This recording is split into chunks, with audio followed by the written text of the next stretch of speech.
Hello and welcome. I am so pleased to see such a great turnout here tonight for this presentation. I'm Ellen Taylor. I'm the Associate Vice President for Student Engagement here at WSU, and I have the pleasure of introducing Ross Szabo to you all. Ross is the CEO of the Human Power Project, a company that creates cutting-edge mental health curriculum.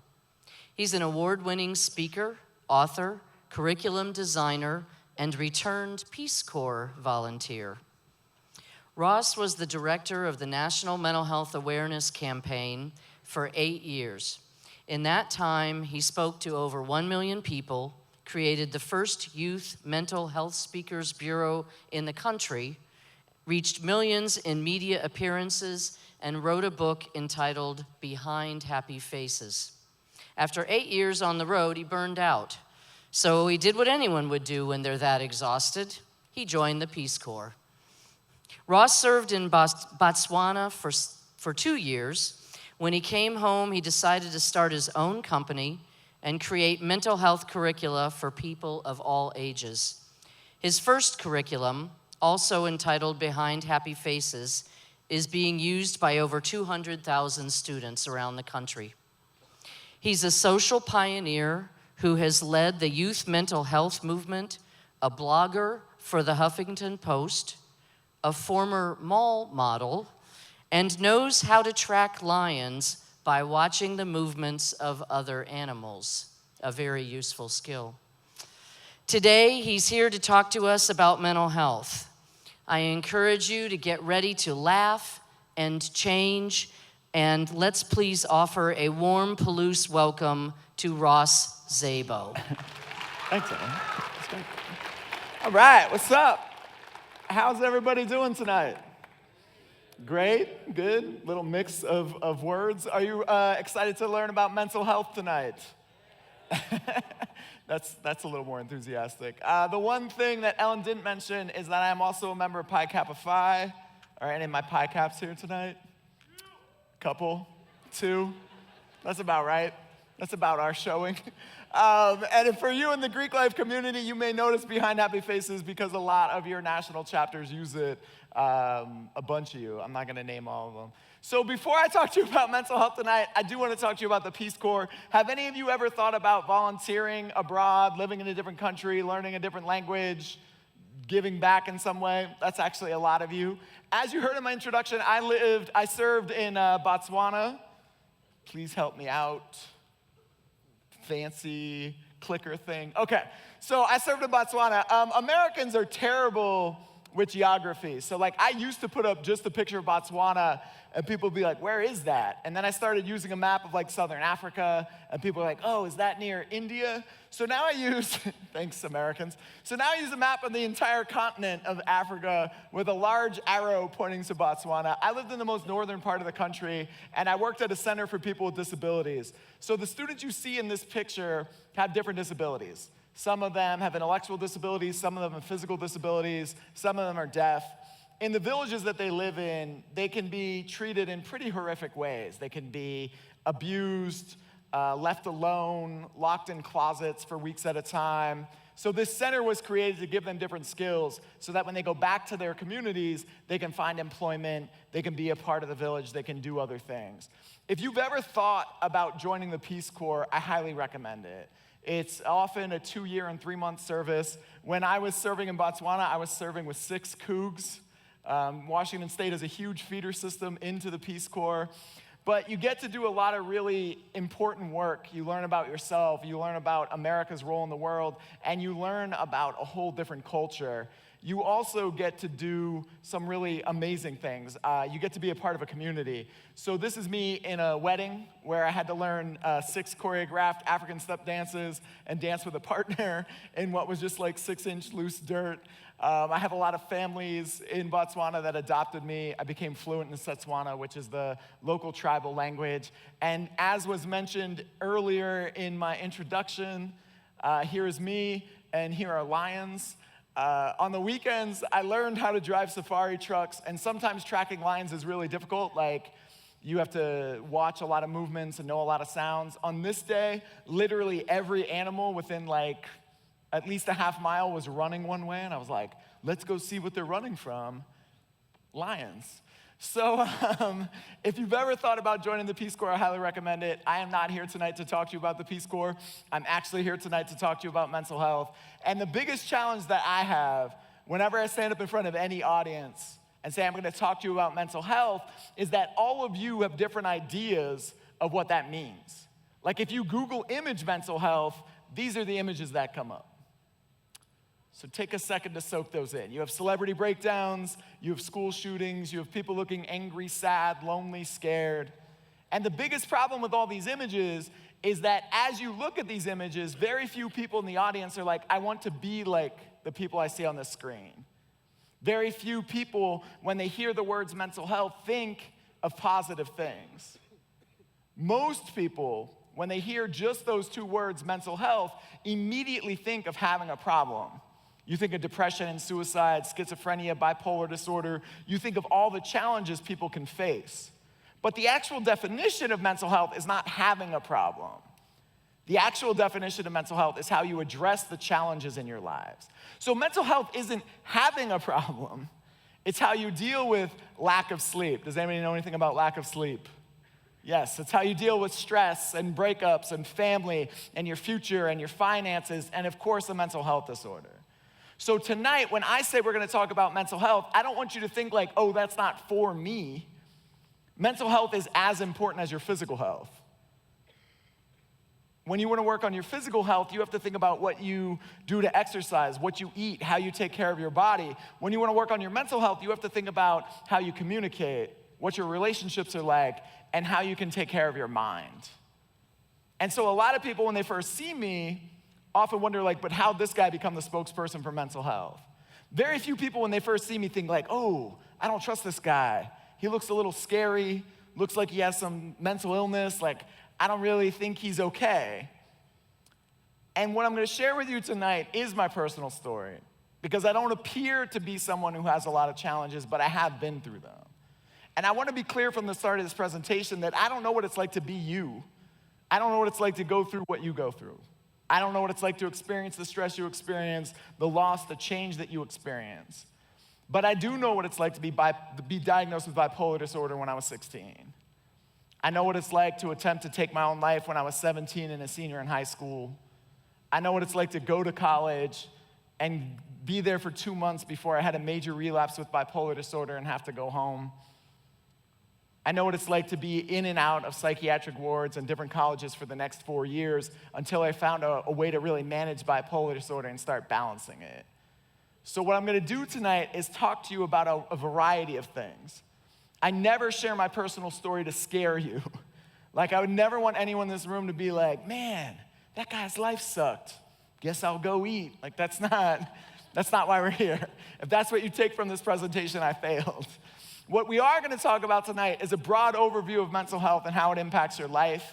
I'm gonna share with you my personal story to get you to think about the choices and decisions that you're making.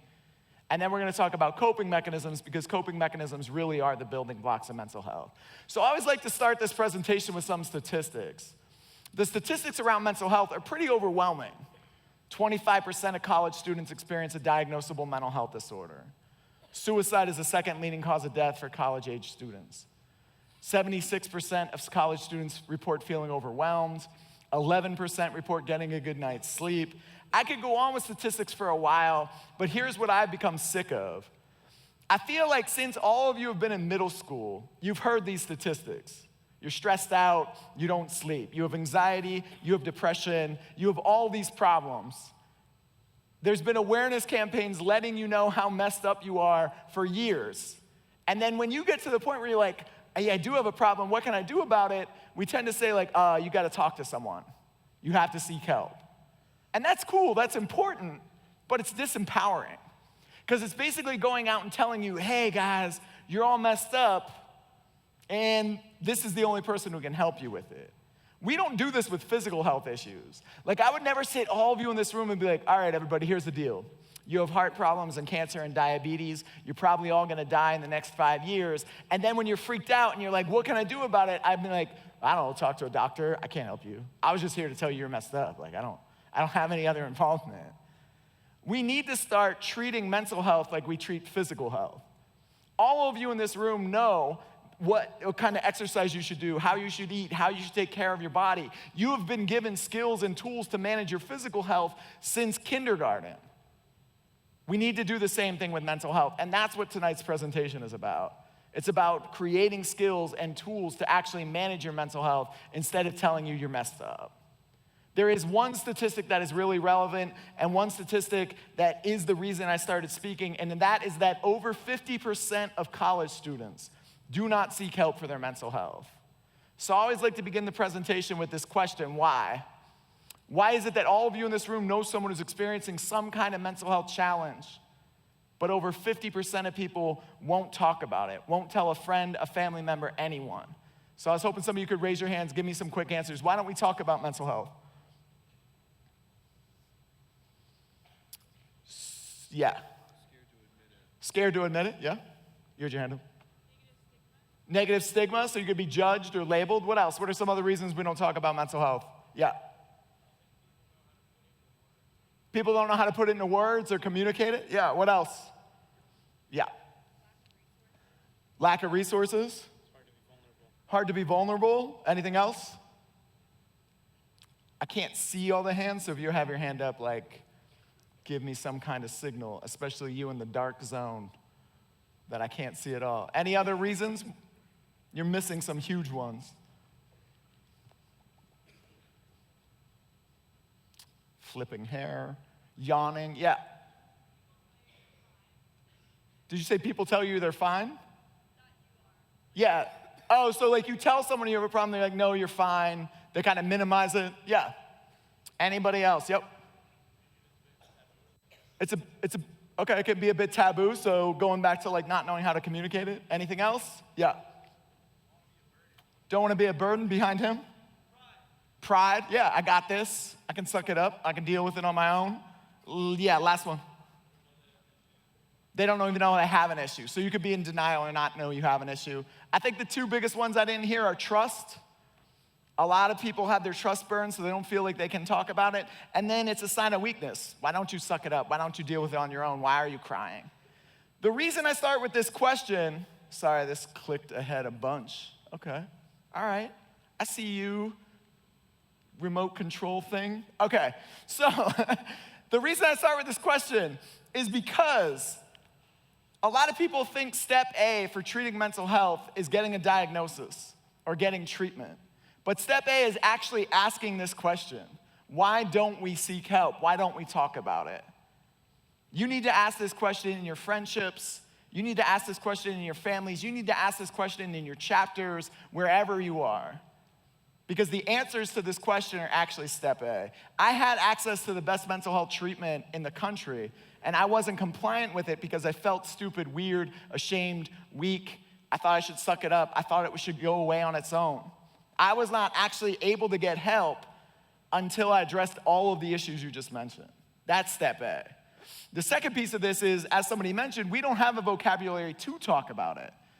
Oftentimes when we ask people, like, how's your mental health, they mainly give three answers. It's good, it's bad, it's fine. But we don't have a vocabulary past that to explain anything. So this next slide is about changing that vocabulary. What I did up top is I broke mental health challenges into 5 different categories. On the left are everyday challenges. These are things all of us experience. Next to that are environmental factors, the home you grew up in, the school you went to, the way you were raised. Next to that is significant events. Next to that is mental health disorders. Next to that is developmental disabilities. The reason we have to separate mental health into different categories is because currently a lot of college students think if they experience stress, which is an everyday challenge, it's the same thing as having an anxiety disorder. It's not. Some students go through a breakup, which is a significant event, and think they have clinical depression. They often don't. We need different categories to make sense of what you're experiencing. And then the mental health spectrum is on the bottom. The mental health spectrum that most people are familiar with in this country is, on one side, you're sane, and then on the other side, you have like a diagnosed mental health disorder. The problem with this spectrum is you can have a diagnosed mental health disorder and be sane. So if you have to be in 2 places on the spectrum, it's broken. But the more dangerous thing is it promotes only seeking help if you have a diagnosed mental health disorder. So if you think about your mental health in terms of being able to balance, it makes more sense to use this spectrum. On the left side are people who have a balanced life. These are people who don't have to think about their mental health much, don't have a lot of stress, don't have a lot of triggers, don't think about even taking care of their mental health that much. They're the people I hate most in life, but they exist, so they get a place on the spectrum. Difficult to balance is I'm aware that I have stress, I'm aware that I have triggers, but I'm not actively working on my mental health. Needing help to balance could be somebody who's in treatment, could be somebody who's getting therapy, but it could also just be a person who knows that every day they need to exercise, read a book, listen to music, do yoga, write, do art, do something to balance their mental health. Needing constant assistance could be somebody who's in Alcoholics Anonymous, Narcotics Anonymous, but it could also be somebody who's in a situation that a lot of you have seen. At some point in your life, something has happened to a friend where you have thought like, okay, I'm just not gonna let this person be alone. I'm gonna sleep on their couch. I'm gonna make sure they eat. I'm gonna make sure they take care of themselves. I'm worried about them.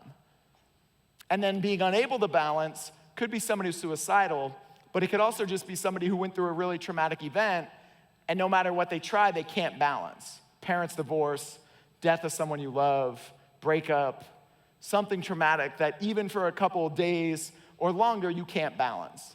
So I'm gonna give you an example of how you can change on the spectrum just to give you like an idea of how it plays out. So me, someone with bipolar disorder, I always need help to balance. I have treatment, I have therapy, but I also I do yoga, I run, I lift weights, I do a lot of things to take care of myself.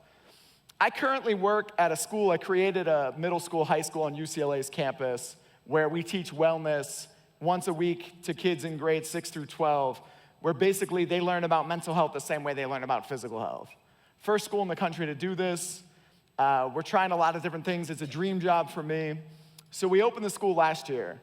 2 weeks before the school opened, my brother called me with easily the most devastating news I've ever received.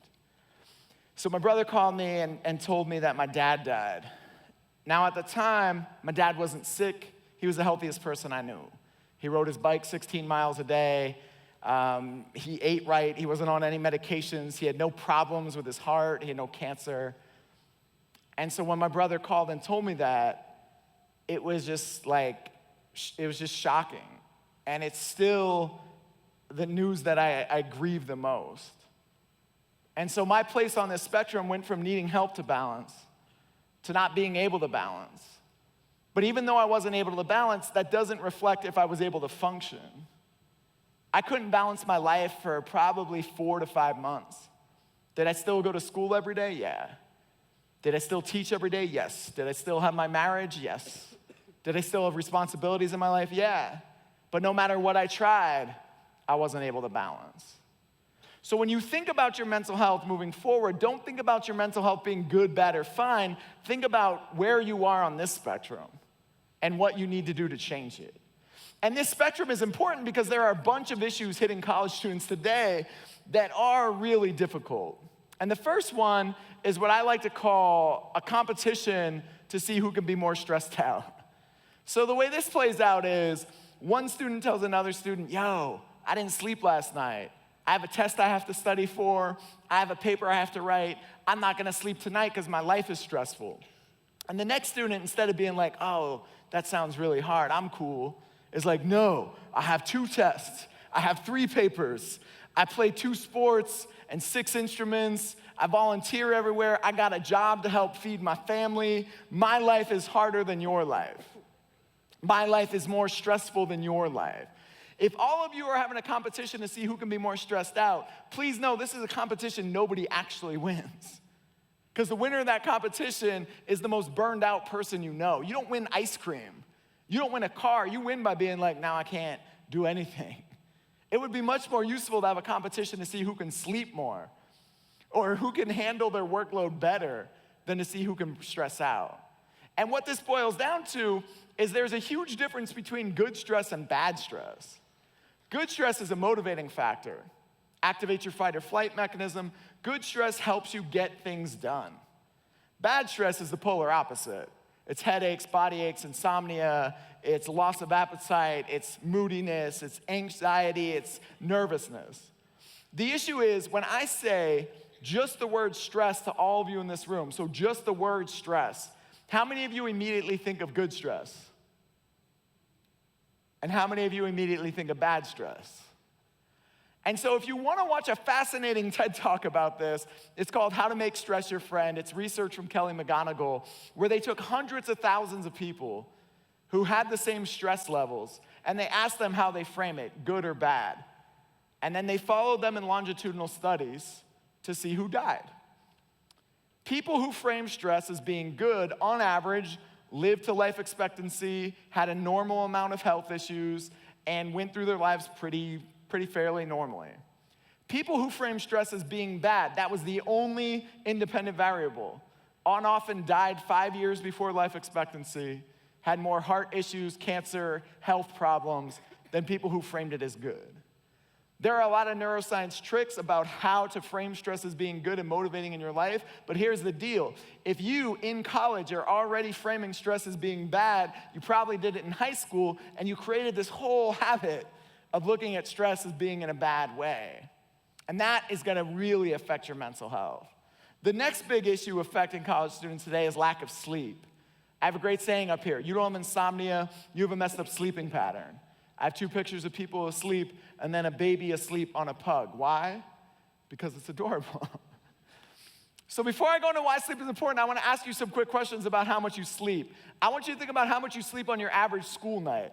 I don't want you to think about how much you sleep on breaks, because I know anytime you get a break, a lot of you binge sleep. You'd be like, yo, I slept for 16 hours. I woke up once to eat. I went back to sleep. I want you to think about how much you sleep on your average night. So how many on your average night would say you sleep 8 hours a night? 7 hours, 6 hours, 5 hours, 4 or less? Okay, so this amazing thing happens whenever I do this with any audience. When I'm at 8 and 7 hours, no one ever looks around the room. 1, because I don't think people believe people sleep that much, but 2, no one's interested. When I get to 6 hours and lower, people start looking around the room, and I never know if someone's looking around the room to be like, who sleeps less than me? Because I will out-unsleep. I will stay up the rest of this year. I will beat you at this no sleep thing. Here's the most important thing you need to know about sleep. Neuroscientists have found that the most effective way to break a human being down is to only allow them to sleep for 3 to 5 hours a day. So when militaries around the world capture prisoners of war and they want to get information from them, they don't keep them awake for 24 hours or 72 hours or weeks or months at a time. They only let them sleep for 3 to 5 hours a day. That's the easiest way to break a human being down. The average college student in this country sleeps between 4 to 6 hours a day, which is right in line with the harshest interrogation techniques used by militaries around the world. So congratulations. I'm not sure what to tell you.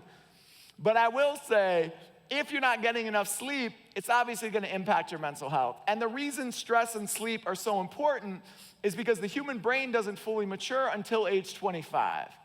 I have a picture up here of your brain as a computer. Your brain is the most advanced computer that we have any knowledge of.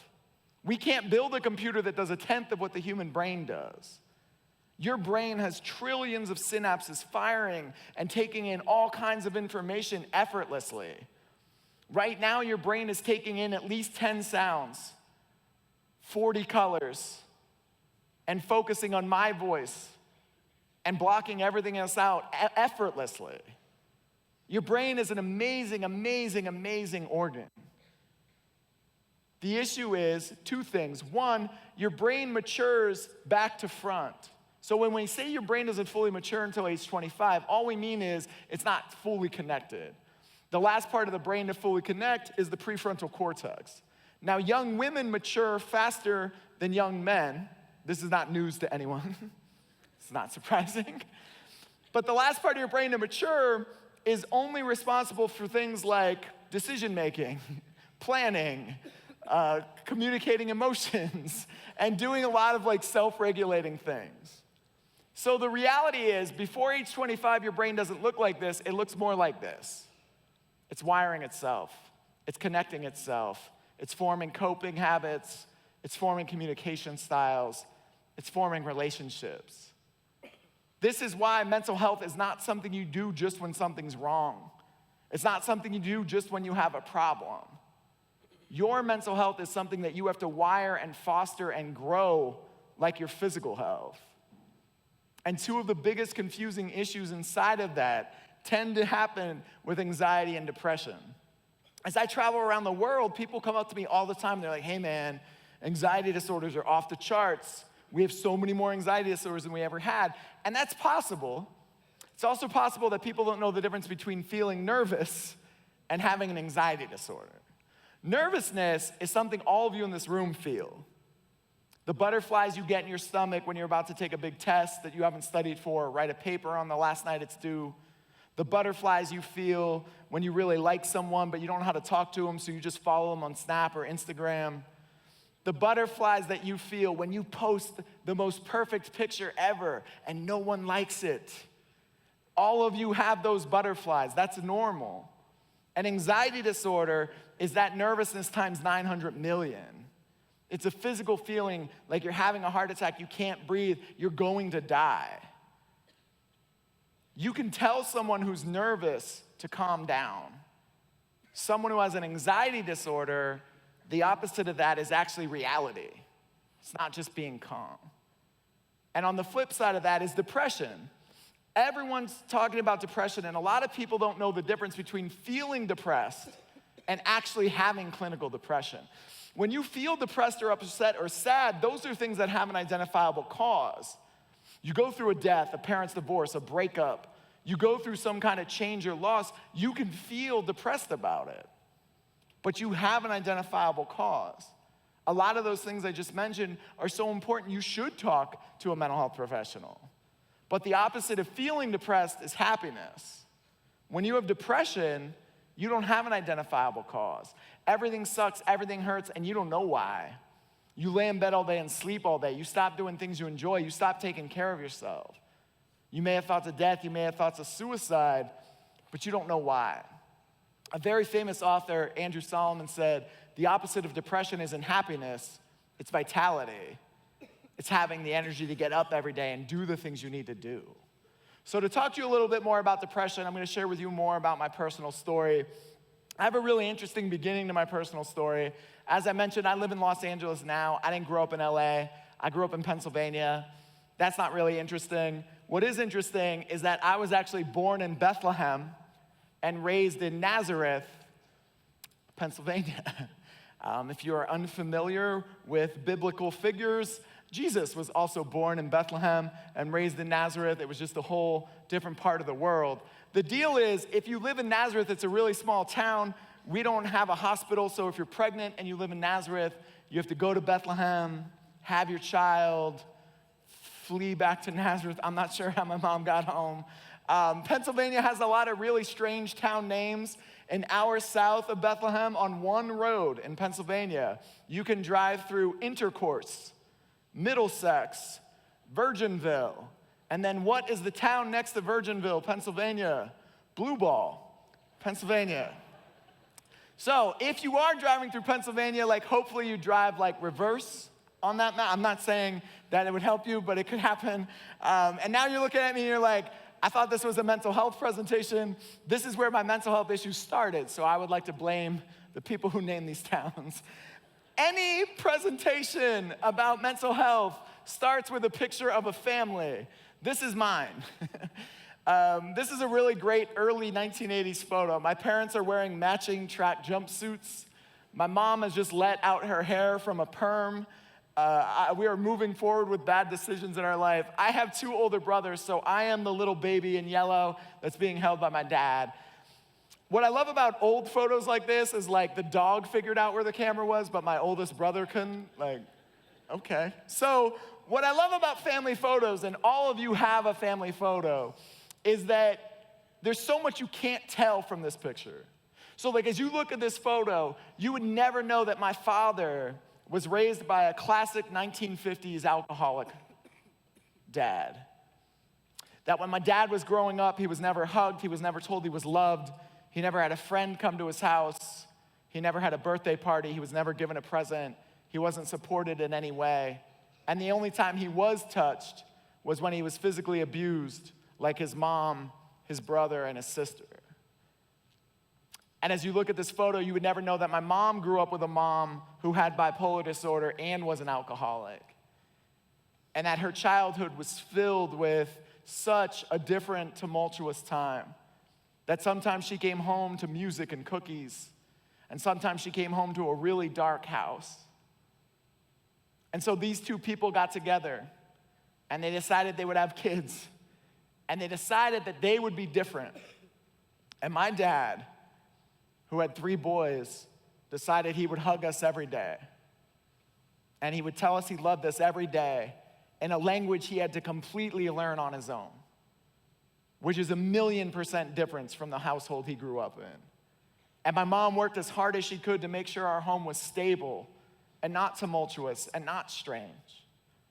And these people raised us the best they could.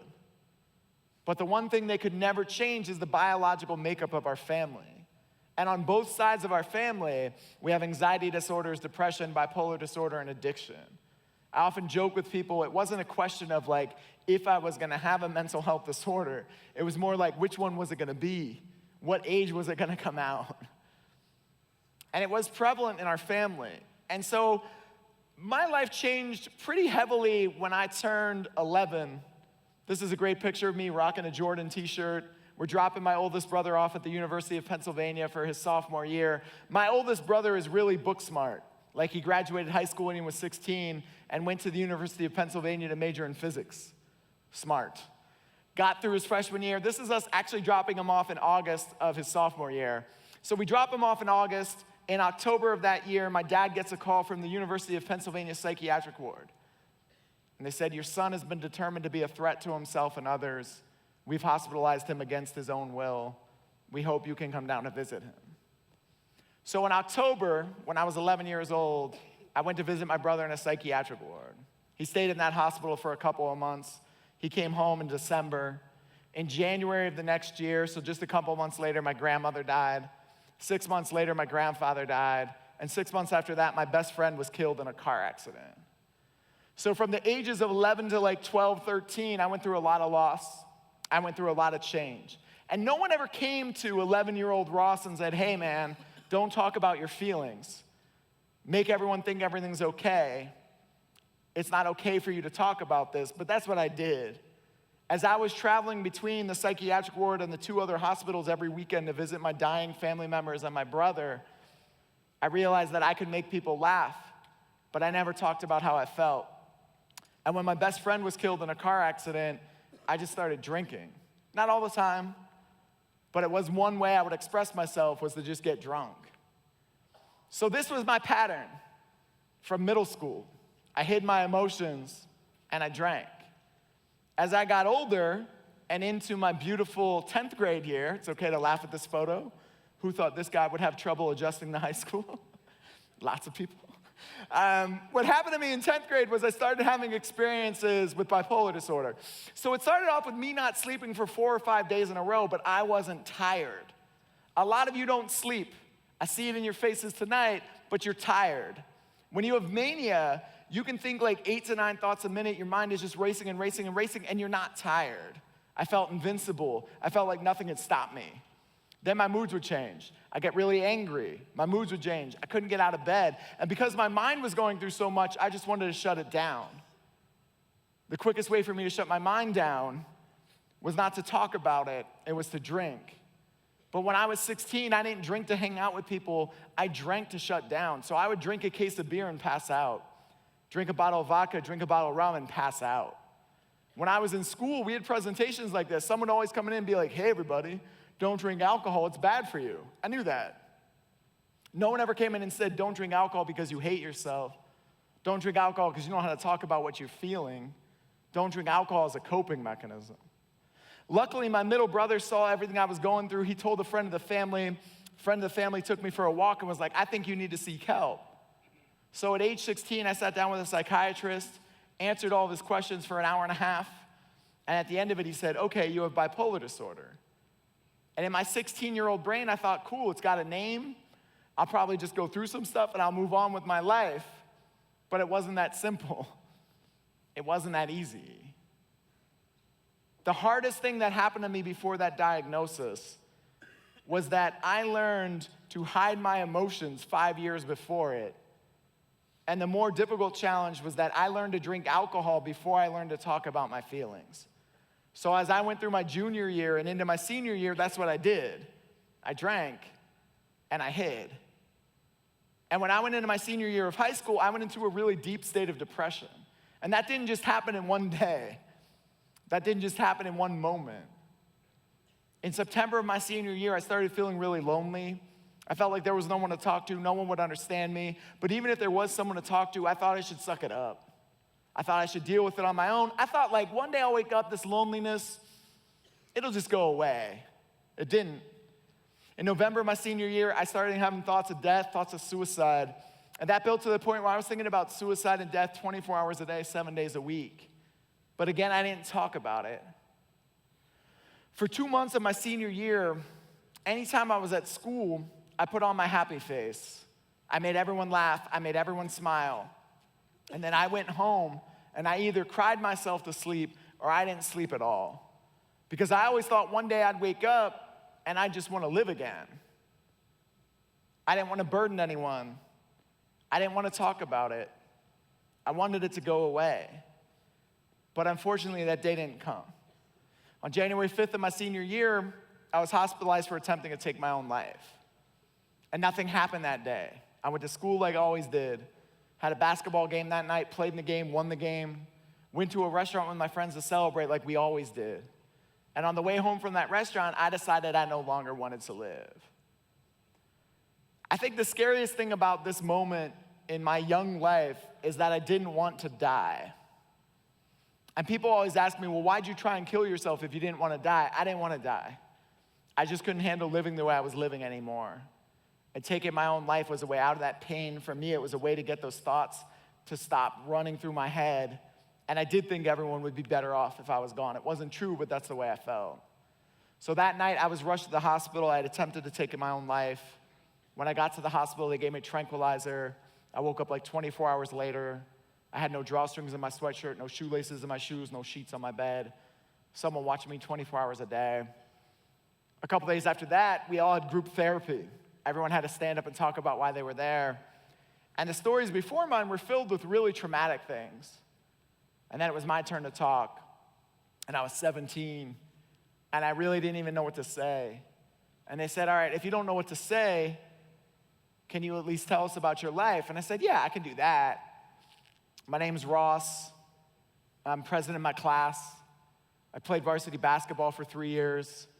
I'm a member of SAD and peer helper. I volunteered 5 years to the Special Olympics. I attended the National Youth Leadership Forum in Washington, D.C. I have a 3.8 GPA, and I stopped. And I felt really stupid. Because the life I was describing was my external life. It was the life that everyone else saw. It was my college resume. But it wasn't the life that I actually lived. If I wanted to talk about the life that I lived, I should have stood up and said, hi, my name's Ross, and I hate myself. And I hate myself so much, I'm willing to binge drink and drive, and I don't think anyone should care about me. And I didn't say that. And the point of this part of my story is not actually about me, it's about all of you. Because how many people do you know with an external life that everybody sees and an internal life that's completely different? A lot of us do that. We put up fronts, we put up defense mechanisms, we want everyone to think everything's okay. When you pledge a fraternity or a sorority, you pledge with your external life and then maybe share some parts of your internal life later. This is okay. This is what a lot of us do. But if your external life is so apart from your internal life, it can explode.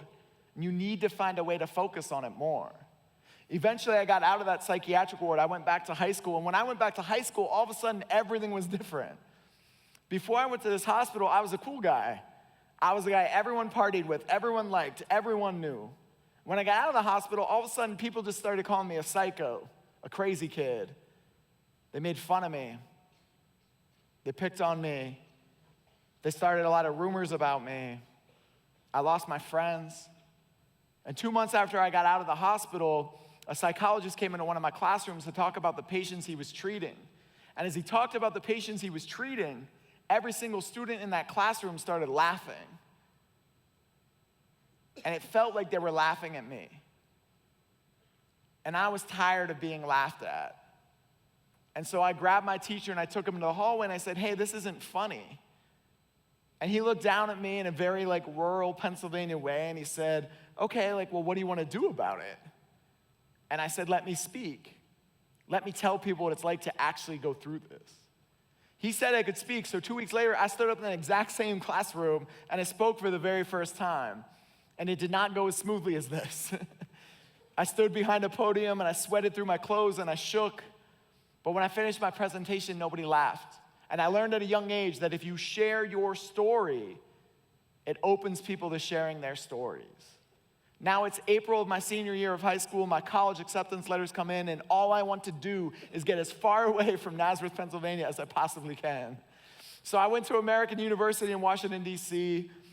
2 months into my freshman year, I had a major relapse with bipolar disorder. I had to go home. I was hospitalized again.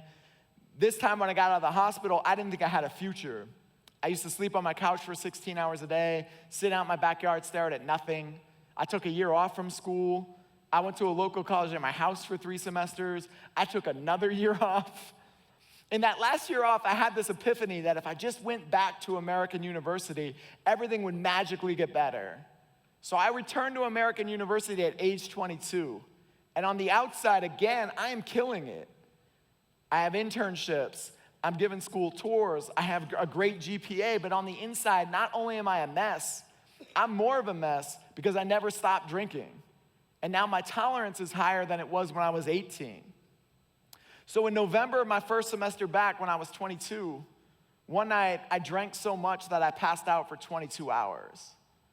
This was not uncommon for me. I used to binge drink myself into these mini blackout comas where I'd be knocked out for 12 hours, 14 hours, 10 hours. 22 was the most. So when I woke up that night, I looked in the mirror and I started crying. And I said to myself, all right, you're either gonna continue this and you're gonna die, or you're gonna have to change. That night at age 22 was the very first moment of my life where I ever accepted having any of the problems I just told you. And acceptance is important, but I hated myself. And I hated myself more than I think anyone in this room could possibly imagine. And so when I started thinking about my treatment and how I needed to get better, obviously I needed therapy. I needed something that could help stabilize me. But the first thing I had to work on was finding a way to like myself. And only after learning to like myself could I address bipolar disorder and anger issues and a substance abuse issue. And I went through the whole treatment and kept finding new ways to cope and kept finding new ways to change. And what I learned in my recovery is that I never chose to have bipolar disorder, but I could choose to change the way I cope. I could choose to stop drinking. I could choose to stop hiding. I could talk to people, I could write, I could speak, I could exercise, I could find new ways to really take care of my brain. And after doing that for a while, eventually I graduated from American University. I went into the fancy career you heard about in my introduction. But I have to work on my mental health every day. I have to take care of myself every day. And the one thing that unifies all of us in this room is that none of you in this room will ever choose to go through anything difficult. You won't choose to go through loss or change or rejection or pain, but you can choose to change the way you cope with it. So I always like to take the last couple minutes to talk about coping mechanisms. You cope every single day. You cope with your friends, your family, school. You cope with other activities, your future, your finances. You have all kinds of coping mechanisms. The concept I want to introduce you to is that this is a synapse in your brain. This synapse sends messages. And the more often a synapse sends a message, the more automatic the actions in your brain become. So if you look at the world's top athletes, these are people who have practiced a sport over and over and over again to the point where they don't have to think about it. They're just doing it. When Serena Williams is on a court, she's never thinking, oh, here comes a tiny yellow ball. I need to move my arm back and hit it. She doesn't have time for that. It's automatic. If you watch basketball, it's not just Steph Curry, but you'll notice when someone thinks about their shot, they often miss. But when it's automatic, it often goes in. This is a beautiful process of the human brain.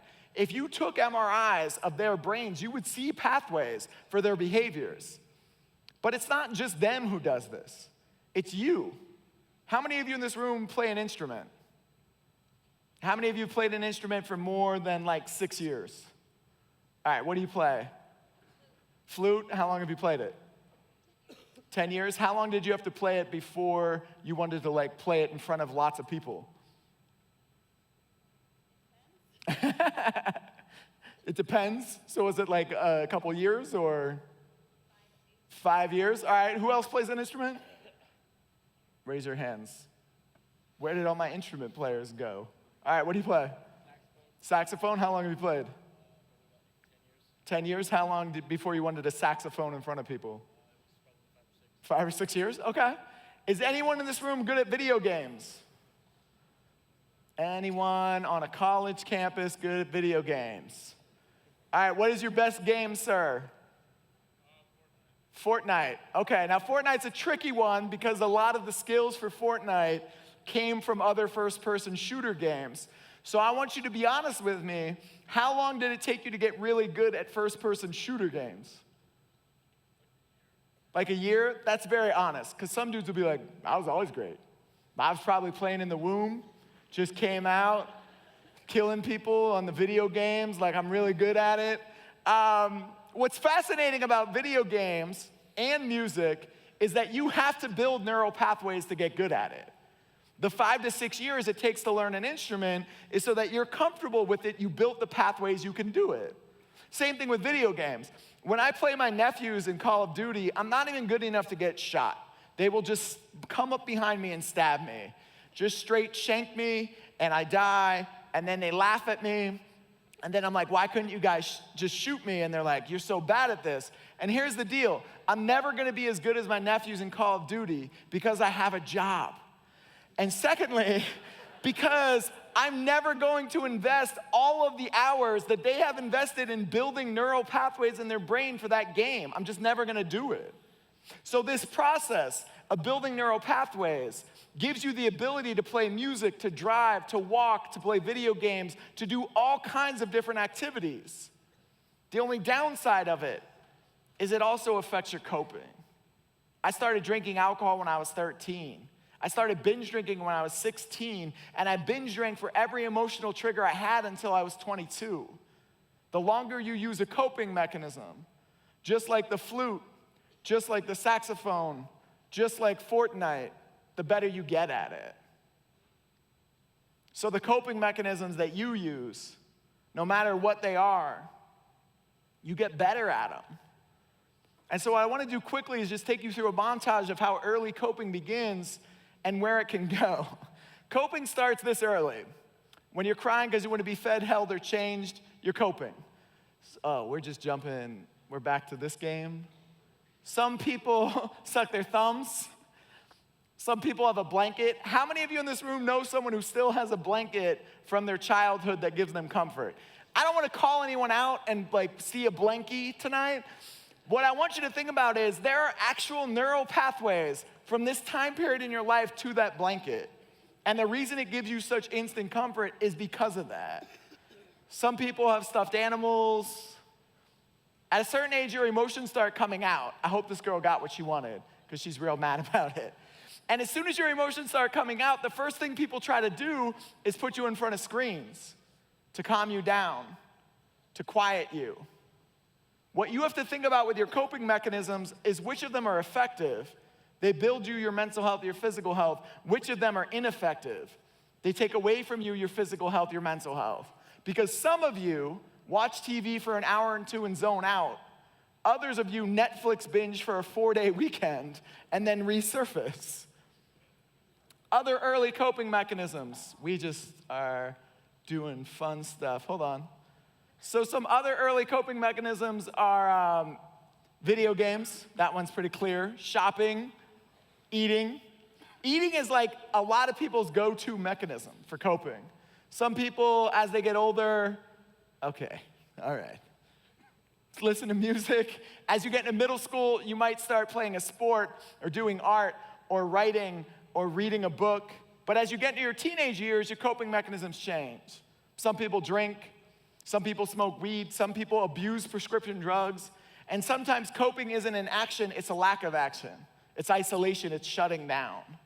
The reason all this is important is because the time period between the ages of 12 and 24 are when most people develop their coping mechanisms for the rest of their lives. So whatever you're doing right now to cope, whether it's isolation or self-harm or talking, whether it's not being able to manage what's going on, whether it's zoning out, whatever it is important. Because the earlier you start working on it, the better chance you have of changing it. And there are steps. The first step is you have to want to do it. Nobody can make you do it. The second step is you have to be able to identify your coping as you're doing it. So when I wanted to stop binge drinking, I couldn't just be like, oh, I want to stop binge drinking. I had to know when I was doing it. What was my emotional trigger? When was I about to binge drink so that I could replace the ineffective coping mechanism with something effective? Now, a lot of pop psychology will tell you you can create a new habit in 30 to 60 days, maybe, but you have to use that neural pathway over and over and over and over and over again until you become the Serena Williams of that coping mechanism. That's not 30 to 60 days. That's months or years. You also have to unlearn the coping mechanisms and the neural pathways you had. That's not 30 to 60 days. That's years. The most important piece of this, and this is where if you're a part of a team or a chapter or anything, is having an environment that allows you to change. Having an environment that allows you to grow and see those slow results. Those are the steps. That's how you can change your coping. So the last thing I want to say to you tonight is we have talked a lot about building your brain. This whole presentation has been about building your brain. And I have one more part of my personal story that I want to tie into that.